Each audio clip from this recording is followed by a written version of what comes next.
1 Timóteo 4, 14 e 15. Diz assim: não te faças negligente para com o dom que há em ti, o qual te foi concedido mediante profecia, com a imposição das mãos dos presbíteros, do presbitério. Medita estas coisas e nelas sê diligente, para que o teu progresso a todos seja manifesto. E aproveitando, irmãos, vou dar mais uma pastoralzinha. Nós estamos vivendo um tempo difícil para a igreja, sempre foi, mas quanto mais próxima da vinda de Cristo nós estivermos, mais difícil vai ficando a situação da igreja. E aqui o Paulo fala no primeiro versículo do capítulo 4, o seguinte, que nós estamos vivendo no tempo da apostasia. Muitos irmãos estão saindo da igreja, voltando para o mundo. Cria um problema, sai. E eu tenho que dizer isso, porque Paulo fala aqui, ora, o Espírito afirma, não sou eu nem Paulo, o Espírito afirma, o Espírito Santo que está afirmando, expressamente que nos últimos dias que nós estamos vivendo, nos últimos tempos, alguns apostarão da fé, por obedecerem a espíritos enganadores. Fica mais essa pastoral. Irmãos, qualquer pessoa que esteja disposta a pagar o preço pode ser usada na obra do Senhor. Nós temos recebido agora vários crentes novos aqui na igreja, graças a Deus, glória a Deus. Na vigília nós tivemos muitos crentes novos. Qual foi a bênção que nós recebemos desses crentes? Uma alegria extraordinária, passaram uma alegria, que eles continuem. E nós que vamos nos tornando tradicionais, corremos o risco de ir perdendo a nossa alegria. Alguns até perdem o primeiro amor. Veio um irmão essa semana para dizer: a Bíblia, eu perdi o primeiro amor. Procura e acha de novo, né? Então, cuidado. Graças a Deus por vocês que foram batizados mais recentemente e que passaram uma alegria. Uns trouxeram um bolo desse tamanho para comemorar aniversário do filho, outros do neto, e foi uma bênção. E os testemunhos sobre milagres. Até aquele irmão que caiu do 7º andar, que você viu no jornal, ele estava conosco, contou detalhadamente como foi ele pintando o prédio no 7º andar, e romperam as cordas, e ele caiu, e está aí no nosso meio, salvo por Jesus Cristo. Então tivemos momentos assim, de glorificação do nosso Deus, e tivemos 110 orações numa vigília, 110 orações, louvado seja Deus. Vamos ter outra vigília, não sei quando. Continue os novos, nos abençoando com a alegria que vocês têm passado para nós. Então é o seguinte, quem estiver disposto a pagar o preço, o que é o preço? É fazer um pouco de sacrifício para servir a Deus, né? É uma vigília, por exemplo, é um sacrifício, é hora de dormir, você vem, né? Se você estiver disposto a pagar o preço para ser usado na obra de Deus, na medida da sua capacitação, e se alguém não está sendo ainda usado, a responsabilidade não é dos líderes, não é de Deus, é de cada um que ainda não está sendo usado. Aí eu vou avisar para você que ainda tem umas tradições antigas. Aqui nós não chamamos você indicando que trabalho você vai fazer. Aqui ficou um irmão de 17 anos esperando que eu desse para ele o trabalho que ele devia fazer. Não é assim isso aqui. Aqui quem dá é o Espírito Santo. Você que nos procura e vai dizer: olha, eu preciso fazer isso, eu quero fazer isso, eu quero apoio. Entendeu? Então, nós fizemos pesquisa, temos mais de 100 grupos caseiros nas casas. Nós não colocamos esses líderes e colíderes na casa. Eles se sentiram chamados, se sentiram aptos para pagar o preço de uma reunião semanal em suas casas e abriram a casa. E nós estamos com 106 grupos nas casas, e alguns ainda que não contamos, passa de 106, louvado seja Deus. Aqui é assim, você se dispõe a pagar um preço, e se você está disposto a fazer um certo sacrifício, você vai ser usado por Deus. E mais uma coisa ainda mais importante que eu vou falar já. A pergunta que eu faço: você por acaso que me ouve, está disposto ou disposta a pagar o preço, mesmo que exija algum sacrifício? Terminei. Eu fiz uma pergunta, você vê como nós não respondemos? Você está me ouvindo? Então vou repetir de novo, é uma pergunta. Estará você que me ouve disposto a pagar o preço, mesmo que esse preço exija algum sacrifício seu, para servir a Deus? Bate por mão aí, fala se você está disposto ou não, porque se você não tiver, eu vou parar aqui, né?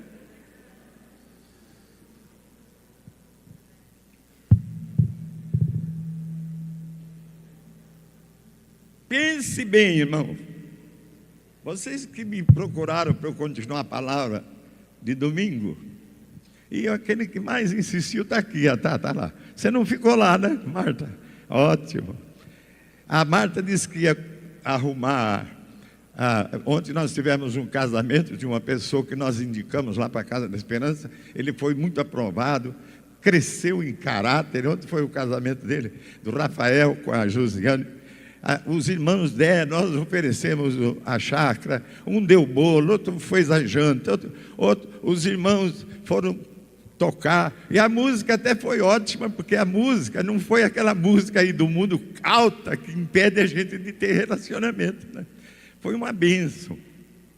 E a Marta disse: amanhã eu não vou no culto, porque eu tenho que arrumar aqui, eu sou responsável. Menina, vai ao culto, porque amanhã é domingo, amanhã é prioridade. E ela está aí, louvado seja Deus. Vamos bater palma para o Espírito Santo? Ele convence. Aleluia. O Espírito nos convence ao serviço de Deus.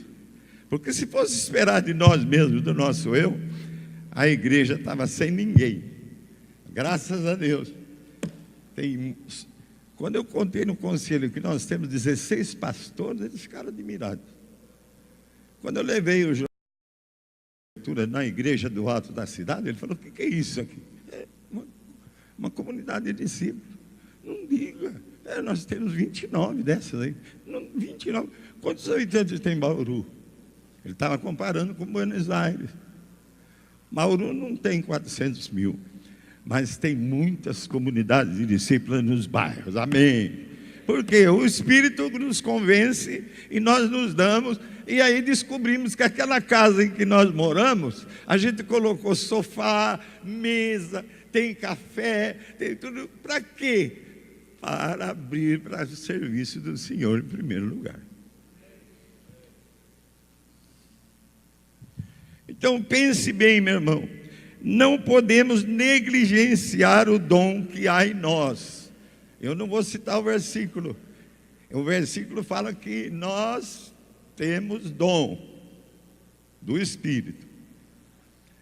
E é no Timóteo que ele chama a atenção do seu discípulo: usa o dom que está em você, que você recebeu por imposição de mãos. Você, quando foi batizado no Espírito, recebeu o Espírito trouxe algum dom para a sua vida. Não negligencie o dom que está em você, é o que a palavra fala. E os textos lidos por nós nos determinam uma tomada de atitude urgente. Vejam as qualificações que devemos ter. Esse livro aqui tem 8 qualificações para o ministério. Umas eu aprovei, outras não, mas eu dou 6. Fui inspirado nele. Deus que tenha ele lá, já partiu há tempo, daqui a um pouco eu vou lá estar com ele também. Primeiro, a pessoa que Deus usa e aprova deve ter um só propósito. A pessoa que Deus usa e aprova não pode ter muitos propósitos na vida. Um coração dividido nunca estará satisfeito. Faz uma coisa, faz outra, faz aquilo, se mete em tudo.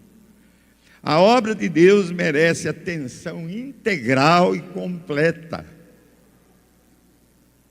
Paulo era um homem assim, com um propósito só.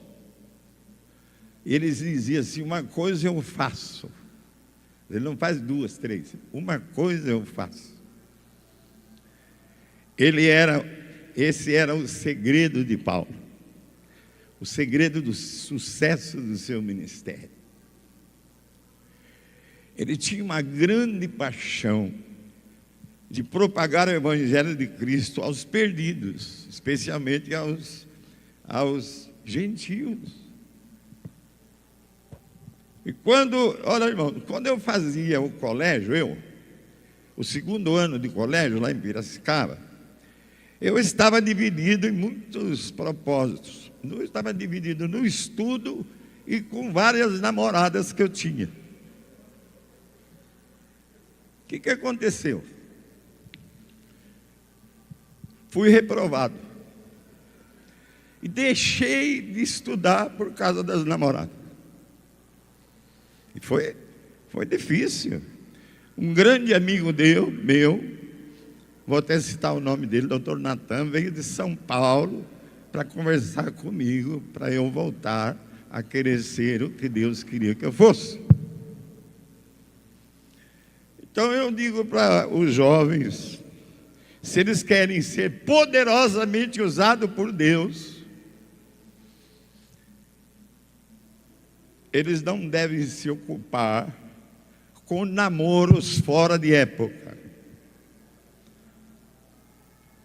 Não é que não possamos ter outros interesses na vida, podemos ter, mas que sejam apenas os indispensáveis para a nossa vida,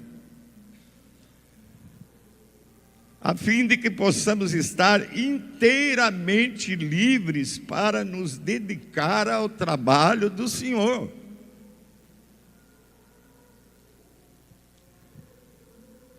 Thomas Carlyle disse o seguinte, que o homem sem propósitos é como um barco sem leme, é um vira-lata, um nada, um ninguém.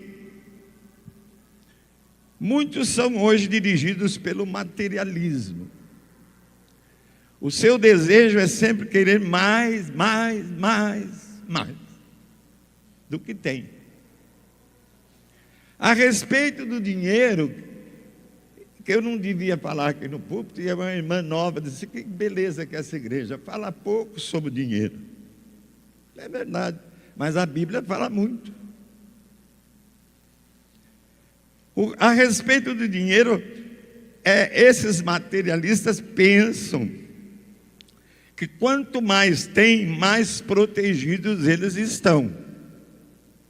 E Isaías 26:3 diz o seguinte: tu, Senhor, conservarás em perfeita paz aquele cujo propósito é firme, porque ele confia em ti.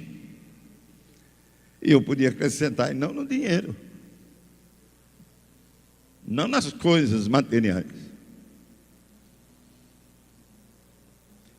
Se a nossa personalidade e as nossas diretrizes se voltam para Deus, nós temos um presente, que é a paz que Ele passa para nós. É um tremendo presente. Louvado seja Deus. Deixe-vos a paz, Jesus fala. A minha paz vos dou. Não vou-la dou como dá o mundo. Não se turbe, não fique aí ansioso. Não se turbe o seu coração, o vosso coração, nem se atemorize. Vê o Salmo 23 que nós cantamos. Pois a paz de Cristo é real e é presente para aqueles que temem o seu nome. Amém.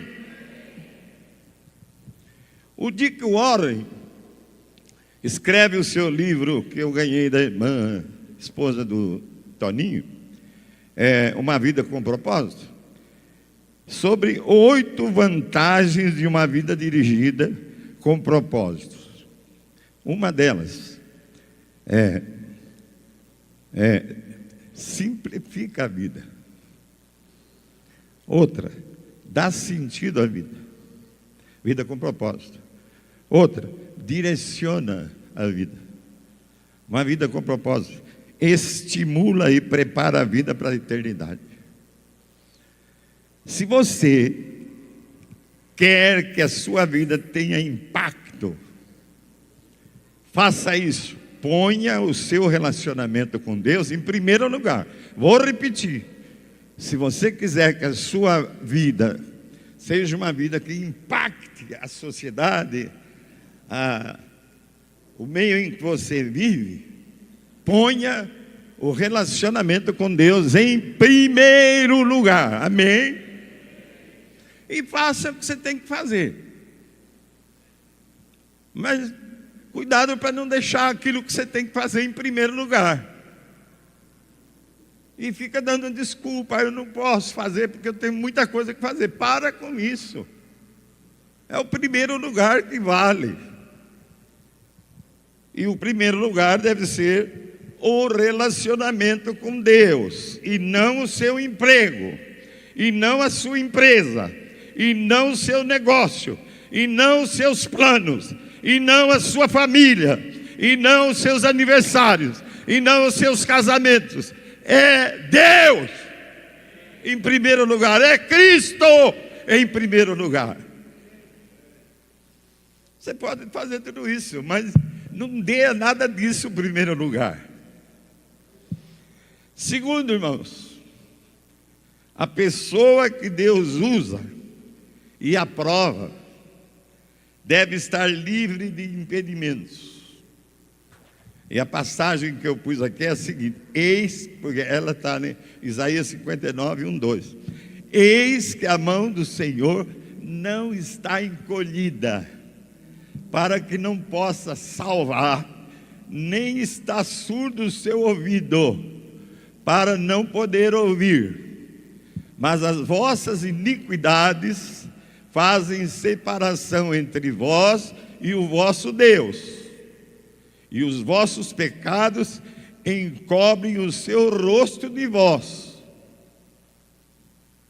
para que vos não ouça. Há alguma coisa em seu coração que está lhe impedindo de ser aprovado por Deus, a fim de ser usado por Ele? Há alguma coisa? É uma pergunta.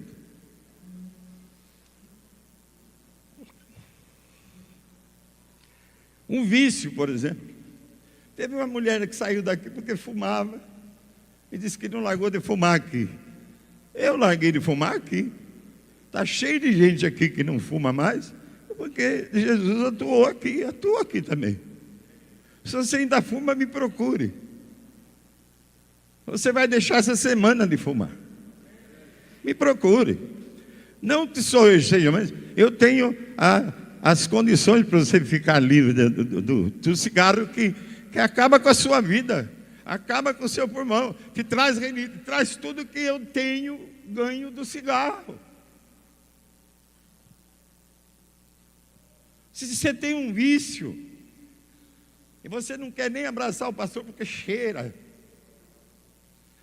Eu, quando fumava, chegou um pastor na minha casa com 3 outros pastores da CEPAL e disse: Abílio, tem alguma coisa esquisita na tua casa. O que é? Cheiro de fumo. Quase que eu falei, sou eu. Se você tem um pecado especial que você guarda para você, isso pode estar impedindo você de servir a Deus. Isso pode estar impedindo você de se pôr a serviço de Deus. Se é um costume que você não larga, ele acaba sendo algo que te prejudica. Veja, analise, para você pôr em primeiro lugar o relacionamento com Deus e ouvir o que Ele quer de você. Ele te chamou, Ele te escolheu antes da fundação do mundo. Não é simplesmente para você ser abençoado, é para que com a bênção dEle você também possa servi-lo e abençoar a outros. Glória a Deus.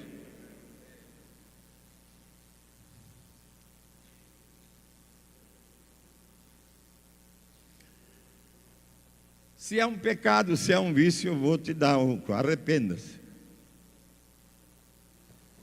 Deixe. Se é falta de propósito,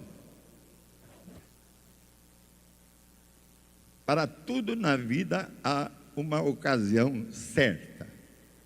Deus predetermina de modo soberano todas as atividades da nossa vida. Porquanto há uma hora certa também, uma maneira certa de agir para cada situação. Eclesiastes 8:6. Se não há nada que nos impeça, devemos estar à disposição do serviço de Deus. Salmo 101:6, que nós lemos.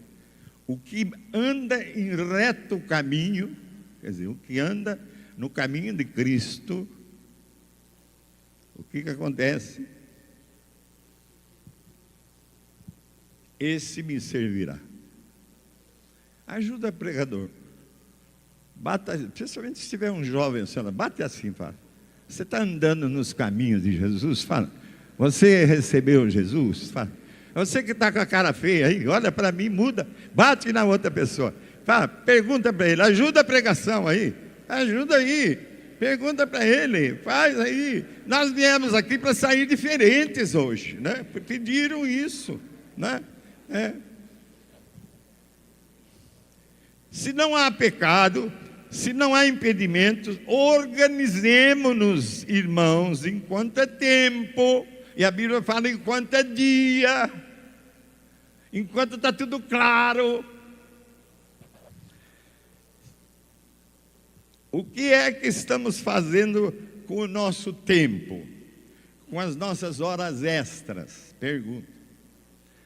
Nós temos tempo para tudo no mundo.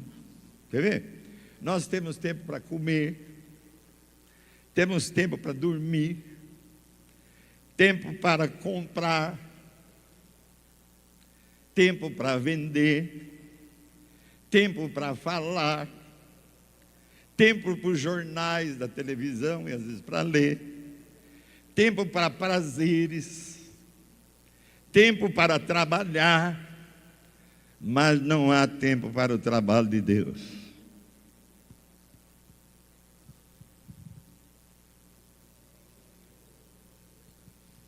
Não deveríamos ter nossos planos pessoais, irmãos.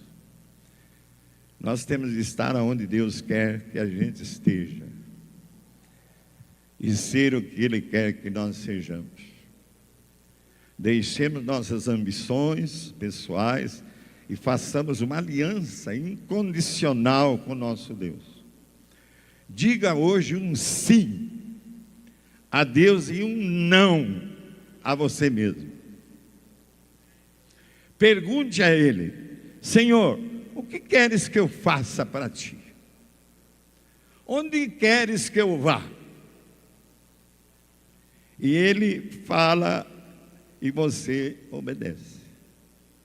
Continue dizendo sim para Deus. Terceiro, a pessoa que Deus usa e aprova não deve deixar de prevalecer em oração. Eu fiquei maravilhado com essa vigília. Eu amo vigília. Agora, eu não amo só a vigília em si, eu amo o que acontece nas vigílias. A gente sai diferente. Eu ia para as vigílias quando jovem, e eu punha muita atenção e importância na reunião da vigília. Aí eu era abençoado, saía, ia para casa, sabe, louvando a Deus, mas 3 dias depois voltava para tudo aquilo que eu fazia antes. Esperava a outra vigília do mês seguinte, que a minha igreja fazia vigília todo mês. Aí eu voltava lá, era uma bênção, tudo. Porque eu pensava que a vigília me abençoava. Não. Aquele momento especial de 110 orações que nós tivemos, causa um impacto em nosso interior que a gente nem percebe. Não é a vigília, é o Senhor Jesus que está ali mexendo conosco. Então, eu hoje preciso de vigília. Não só para ficar 3 dias santo, mas para ter condições de crer que Deus está realmente abençoando toda a sua igreja. Louvado seja o Senhor. Esta igreja é muito abençoada, amém e amém. E esta igreja vai continuar sendo muito abençoada em nome de Jesus. E isso eu me convenço nas vigílias, porque é difícil a gente se convencer no relacionamento apenas. Deus, pelo seu Espírito, nos convence. Louvado seja o Senhor. Estamos juntos. Ninguém está criticando quem não veio na vigília. O problema não é esse. O problema é que Deus está abençoando a todos nós que viemos ou não, através da vigília, das orações. Glória a Deus. A pessoa que Deus usa e aprova, prevalece em oração. E tudo quanto pedirdes em oração, crendo, recebereis. Aquele senhor que caiu do 7º andar, que bênção. O que Deus precisou fazer na vida dele? Derrubar ele, porque ele estava longe de Deus. Ele era crente, mas fugiu da igreja. Precisou cair do 7º andar para ser a bênção que ele está sendo hoje. Você não vai esperar cair do 7º andar.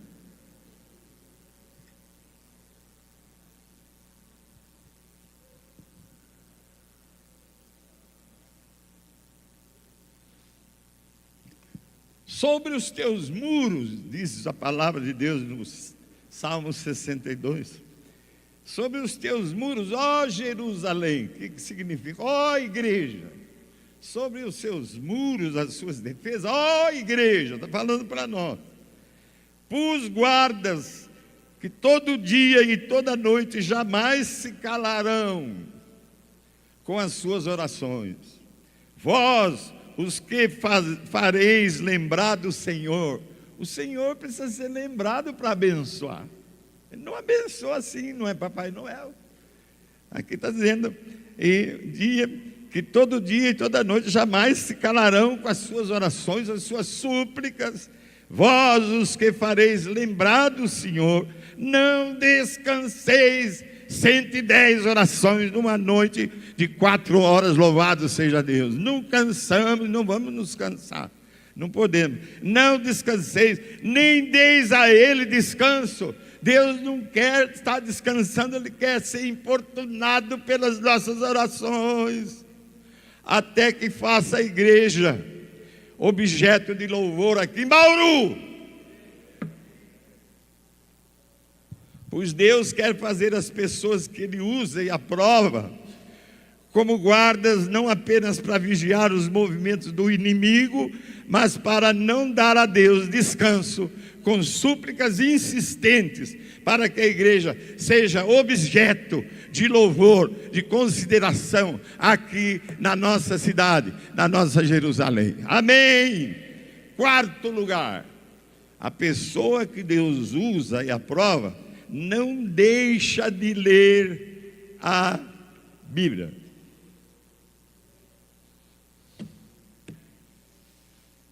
Quem trouxe a Bíblia? Ai, que beleza que é essa igreja.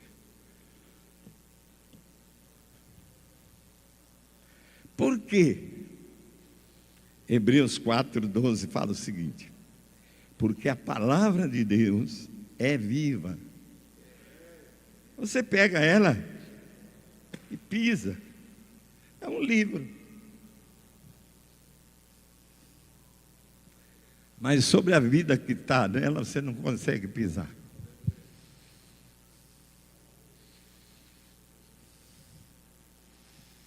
Porque ela fala, a palavra de Deus é viva.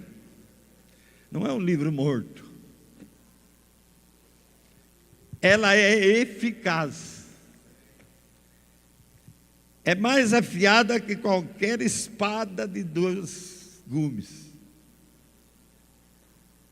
E penetra até o ponto de dividir a alma e o espírito no interior.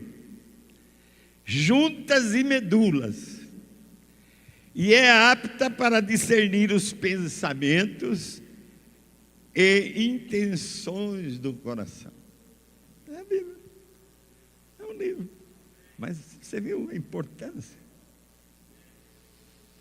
Eu aprendi, irmãos. Eu ia ao culto, eu era menino, sentava naquela segunda cadeira ali. E punha o pé ali onde o pastor havia invernizado. Aí ele estava pregando e tira o pé daí, menino. Quer dizer, aí eu não conseguia prestar atenção no que ele estava falando. Porque ele era muito bravo. Você acha que eu sou bravo? Você não conheceu o pastor bravo.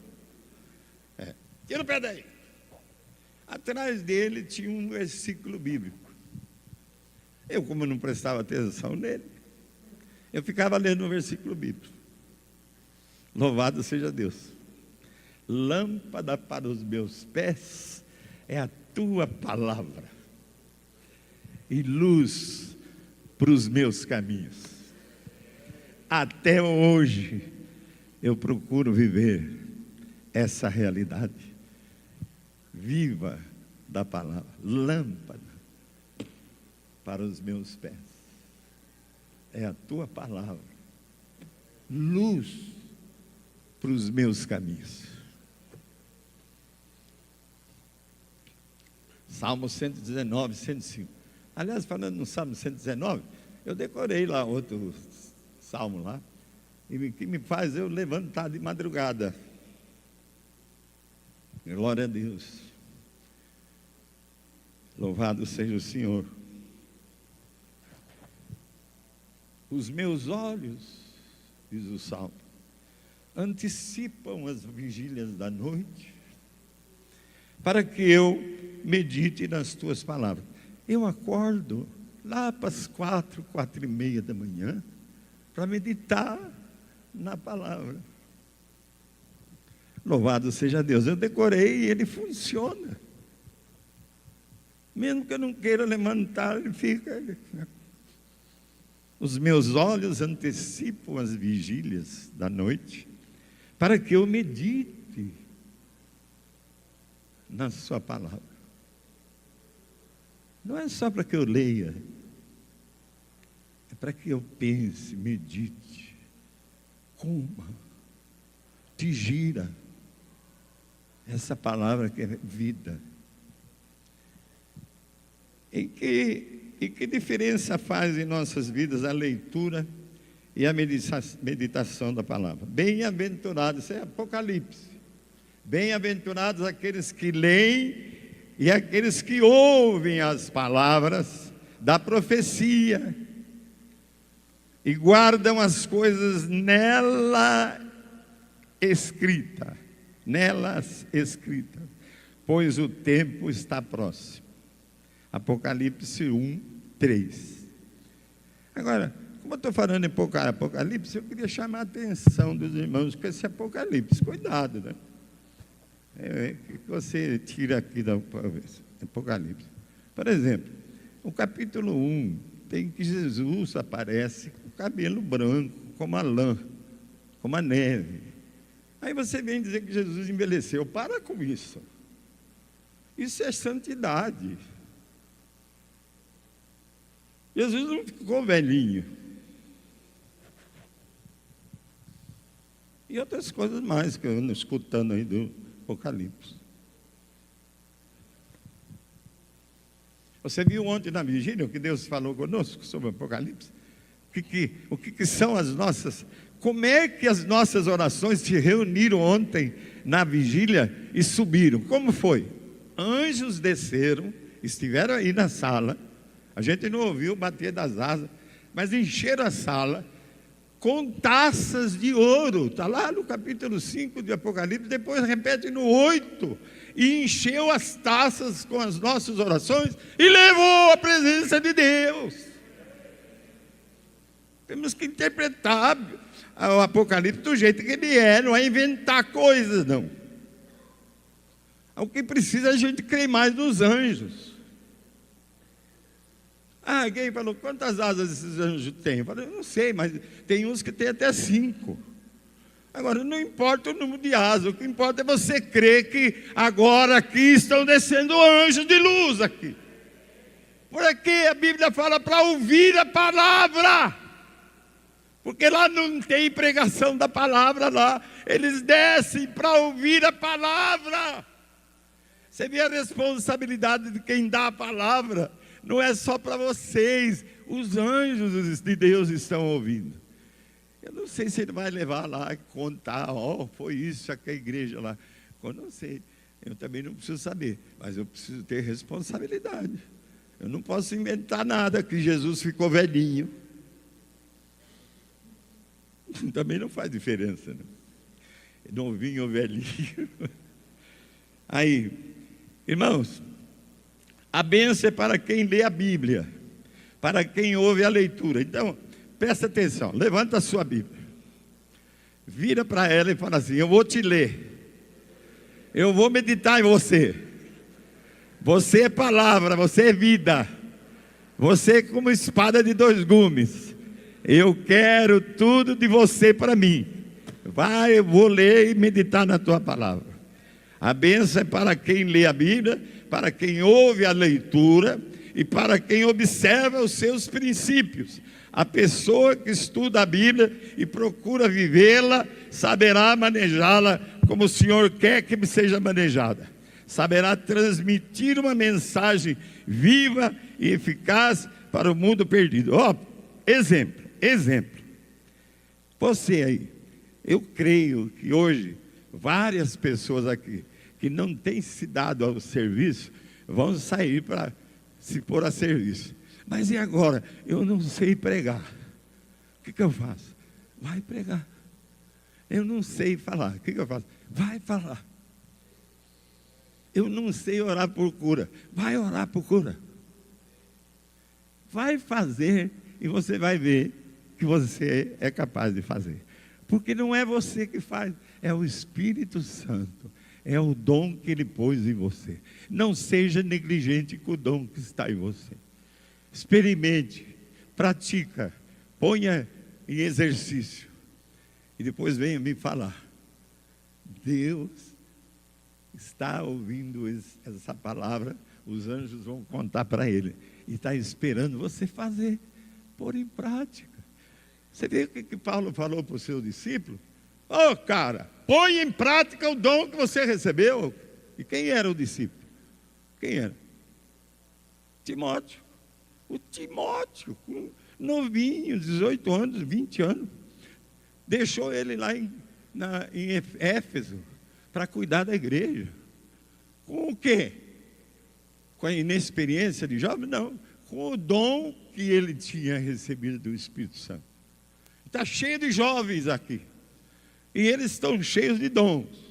E nós estamos esperando, depois do translocal, em que nosso pregador vai pregar 4 palavras sobre paixão pelos perdidos, nós vamos abrir um curso de obreiros.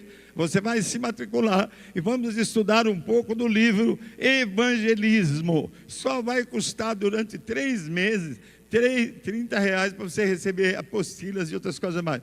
Faça um curso de obreiro para você adquirir confiança. E aí você vai ver o que vai acontecer. Deus vai te abençoar, já está te abençoando.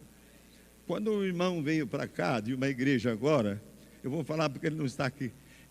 O pastor dele disse: eu só deixo você ir, porque você está indo para uma igreja boa. Fala bem aí. Que igreja boa é essa que ele está falando? É nós. E por que ela é boa?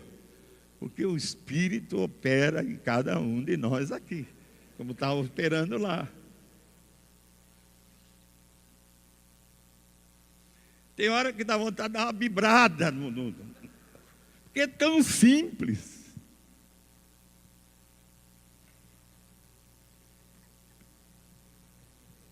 Eu ganhei uma Bíblia da igreja, grandona, pesada, vou trazer ela aqui. A Bíblia Thompson, né? Então, irmão, estou terminando. Quinto lugar, ó, a pessoa que Deus usa e aprova é uma pessoa de fé. Se eu não tenho essa fé, eu não estava aqui. Aí a tua fé, a Bíblia é grande, nada é pequenininha. E eu creio, porque Jesus falou para mim: se você tiver fé do tamanho de um grãozinho de mostarda, você fala para o monte, sai, para as dificuldades, sai, para os problemas, sai. E eu creio com essa fezinha. Não precisa ter um fezão. Agora vira para o irmão e fala: viu, irmão, uma fezinha chega. Fala. Agora você não tem fé nem para falar para o irmão que tenha fé. Fala para ele. Eu estou aqui, eu tenho fé que essa palavra que Deus está dando vai causar um reboliço na igreja. Nós vamos ter um curso e vai haver gente matriculada por 3 meses, fim de semana só, para estar confiante, preparado, recordar as coisas que você sabe, para fazer o que Deus quer que você faça, mesmo que tenha que pagar um preço um pouco excessivo, um pouco sacrificial. Tem um aqui que está me ouvindo, porque ele está desesperado para começar a pregar. Fica tranquilo aí, que eu vou te chamar já. Quinto, a pessoa que Deus usa e aprova é uma pessoa de fé. Mateus 17:20 diz assim: pois em verdade vos digo, Jesus falando, se tiverdes fé, como um grão de mostarda, direis a este monte, passa daqui para colar, e ele passará. Nada vos será impossível. Que coisa, a pessoa está ouvindo com a boca fechada. Eu vou repetir: nada vos será impossível. Nada. Problema nenhum. Uma fezinha do tamanho de um grão de mostarda. Se você aplica a fé, exercita essa fezinha, não vai haver impossíveis para a sua vida. Deus vai te ouvir. E quando Deus nos ouve, o diabo perde. Sexto e último lugar, a pessoa que Deus usa e aprova, busca a unção do Espírito Santo. Falamos isso domingo passado, só sobre a unção. O tema era: o Espírito de Deus está sobre mim. Jesus falando, para eu evangelizar os pobres, para libertar os cativos, e para abrir os olhos dos que estão cegos, e anunciar o dia aceitável do Senhor. Isso tudo Ele passou para nós hoje. E agora nós temos que estar cheios do Espírito, ungido. Aliás, no Novo Testamento não se usa a palavra unção, é só no Velho, mas eu estou usando porque unção é muito falada hoje. E então, para que você entenda, a pessoa que Deus usa e aprova, busca a unção do Espírito. O que é a unção? O poder do Espírito, a manifestação do Espírito. Isto é, mas recebereis poder, diz Jesus, ao descer sobre vós o Espírito Santo, e sereis minhas testemunhas. Você não precisa fazer um curso para se transformar em testemunha de Deus. Não, é orar, abrir o seu coração e receber a unção do Espírito. Você recebe o poder do Espírito, e Jesus fala, mas recebereis o poder ao descer sobre vós o Espírito Santo, e sereis minhas testemunhas, tanto em Bauru, quanto na região, quanto no estado de São Paulo e nos outros e até no mundo. Nós agora estamos também na Alemanha. Nós entramos em Portugal para chegar na Europa. Se aqui nós nos enchemos do Espírito, vai ter missionário para Portugal, para a Espanha, para a Itália. Vai ter, fala amém. Por quê? Porque o Espírito te dá condições e o poder já está em nós. Capítulo 3 de Efésios, versículo 20 e pouco, fala que Ele faz muito mais do que nós esperamos. De que jeito? Pelo poder que está em nós. Ele faz muito mais do que tudo que nós pedimos, pelo poder do Espírito que está em nós. Aleluia. Desculpa eu ficar gritando. É só hoje que eu vou gritar. Porque a Bíblia fala assim que não precisa gritar. Com a unção do Espírito do Senhor, a pessoa será divinamente inspirada para evangelizar, para curar, para libertar, para restaurar a vista aos cegos. A unção presta atenção, estou terminando. A unção é para você individualmente. Você ora e Ele te unge, Ele manifesta com poder em sua vida. Não é só para você. A unção também é corporativa, é para a igreja toda. Mesmo aquele que não ora, se nós oramos na vigília, a bênção é para a igreja inteira.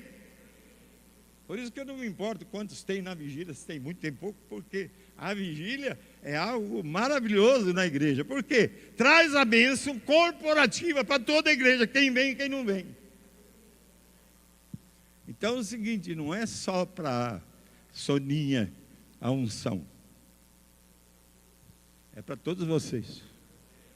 Para quem falou amém, lógico. É para todos vocês.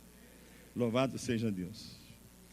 Concluindo, esta é a pessoa que Deus usa e aprova. Eu vou fazer a diferença do usa e aprova. Deus pode estar te usando e não está aprovando a tua vida. Tem muita gente aí nas igrejas assim, usadas, poderosamente usadas e não aprovadas. Alguns chamam para si o cartaz da bênção, o resultado do atendimento de Deus. E aí cresce, a igreja aumenta para 100.000 pessoas. Olha como eu sou. Olha o meu ministério. Compra esse lenço que eu enxuguei o meu suor por R$1.000. Aí a pessoa, eu passei o lenço, fui curada. Terminando. Esta é a pessoa que Deus desaprova. Ele usa, mas não aprova. Mas nós, que sabemos, que convivemos, e que eles vão ouvir pela televisão que nós estamos falando, nós somos usados e aprovados. Louvado seja Deus. Louvado seja Deus. Primeiro, temos só um propósito na vida. Eu tinha muitos. Olha, se namorar era uma coisa que eu era bom, ninguém ganhava de mim. Eu cheguei no Piracicabana, a menina mais bonita de Piracicaba, todo mundo queria namorar. Eu já tinha duas, uma em Campinas e outra em Bauru. Aquela também comecei a namorar. Também tomei bomba. Agora, louvado seja Deus, eu só tenho um propósito na minha vida. Eu chorei a semana inteira para que vocês ouvissem o que Deus queria falar hoje. Eu orei 3 vezes por dia para que Deus me usasse e mostrasse o meu testemunho a vocês, para que vocês saiam daqui dispostos a fazer um pequeno curso, para que nós possamos estar no serviço do Senhor, pagando o preço, mesmo que seja sacrificial. E tenha os seus propósitos, mas em primeiro lugar, se dedique ao reino de Deus e à sua justiça. Terminando, seja livre de todos os impedimentos. Terceiro, prevaleça em oração. Quer dizer, a oração deve prevalecer em sua vida. Quarto, apegue-se ao estudo da palavra. E ontem ele está ali, eu estou vendo ele lá. Ele chegou para mim na vigília e falou assim: Abílio, eu quero fazer uma pergunta para você. Eu não lembro bem a pergunta, mas ele falou assim: lá no Isaías tem algo que diz assim, que de Jesus não ia ser abalado, né, quebrado, né? E como é que foi? Ele está fazendo isso. Bom, aí você pode estudar isso para me resolver? Não, vou te falar. O Salmo diz que nenhum osso de Cristo ia ser quebrado. E como é que ele fala que ele foi quebrado? Ele foi quebrado por ser cuspido, por ter uma coroa de espinho, por furarem a barriga dele, sair água e sangue, mas ninguém quebrou o osso de Cristo. Quer dizer, eu não precisei estudar. E ele falou: glória a Deus. Não é que eu sou sábio, é a experiência de um homem que vai fazer daqui a um mês 88 anos. Fala bem aí para os meus 88. Eu não queria entrar no serviço de Deus lá na igreja presbiteriana, meu irmão presbiteriano que está aí. Eu não queria, eles me deram um seminário gratuito, lá nos Estados Unidos me deram casa de graça, deram serviço para depois do seminário, eu não queria.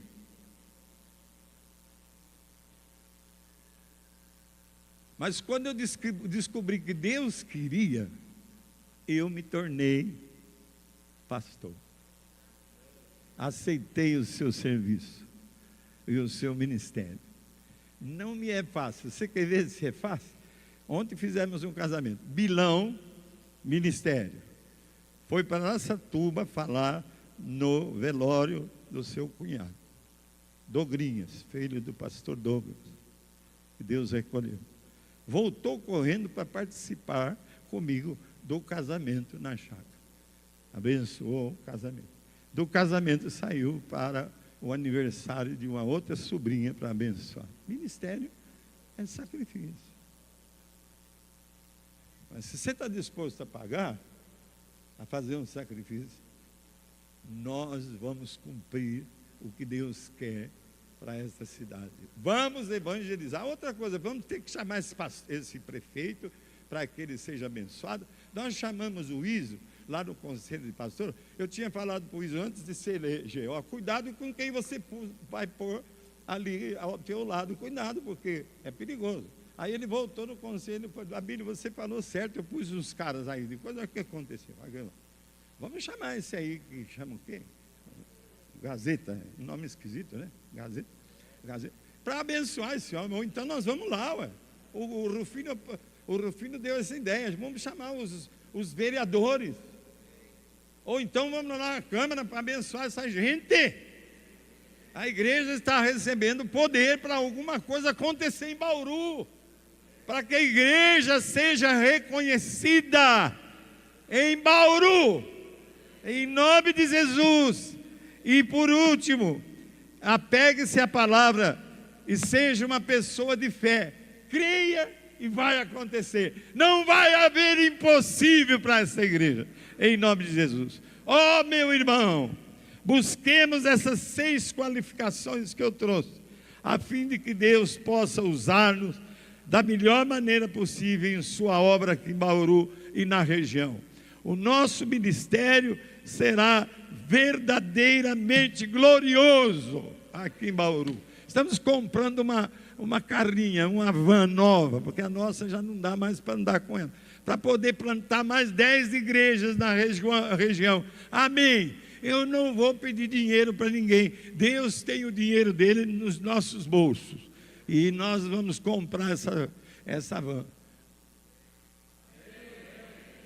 Para poder sair com equipes. Por exemplo, nós fomos em Botucatu semana passada, com 7 pessoas. Lá sempre vão 9, não cabe no carro. E vale a pena, em nome de Jesus. Amém e amém. Bate no irmão, pai. Fala, você está abençoado. Você sai daqui cheio da bênção. Sai daqui cheia do poder de Deus. Cheia daqui da graça de Deus. Para que algo aconteça nesta cidade. Em benefício da sua igreja. Para o louvor da sua glória. Amém e amém.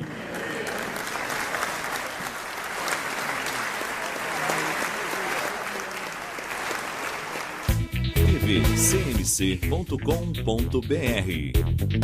é o nosso canal para compartilhar o Evangelho do Reino de Deus e o senhorio de Jesus Cristo.